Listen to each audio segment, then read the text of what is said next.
been another dire week to be involved in the precious metals market this week. Gold hit its lowest level seen in 2015 so far, and the outlook isn't exactly looking great in the near term. Spot gold was last around 1140 per ounce. That's down nearly 2% for the week and not far from 5-year lows at $1,131. There's likely to be a number of driving factors, but ultimately weak physical demand, a lack of safe haven interest, and a dollar that's picking up some real pace is painting a bad picture for the gold market. The dollar recently hit its strongest in nearly 2 months this week, around that 108 level, and is being underpinned by comments from Fed Chair Janet Yellen during her semi-annual testimony to Congress.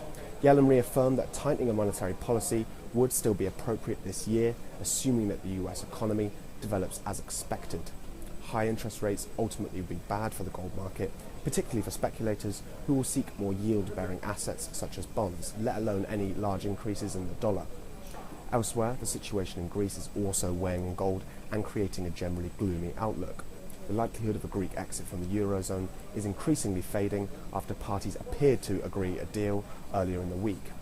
The European Central Bank has ultimately raised upper emergency liquidity assistance on Greek banks, guaranteeing liquidity on a short-term basis. This should see the bank doors reopening as early as next week, and discussions are likely to be taking place regarding the country's capital controls. In some interesting gold news that has emerged today, surprisingly, the Chinese Central Bank has reported its first official increase to gold reserves in 6 years, though ultimately the figure is likely to disappoint many gold bugs who will probably be expecting something around the 4,000 tonne mark. Instead, the PBOC has announced a 600-tonne increase to around 1,600 tonnes overall. It's worth noting, despite many people believing that China had been accumulating gold over the past few years at a high rate, this suggests that they actually have not. Though if they have now started to at these low prices, then that could be considered a bullish catalyst, particularly at a time when it is known for a fact that the Chinese would like the renminbi to be an IMF reserve currency. Platinum and palladium are also looking dire at the moment, with platinum in particular dropping through that $1,000 per ounce level for the first time in about 6 years. Palladium, a similar story.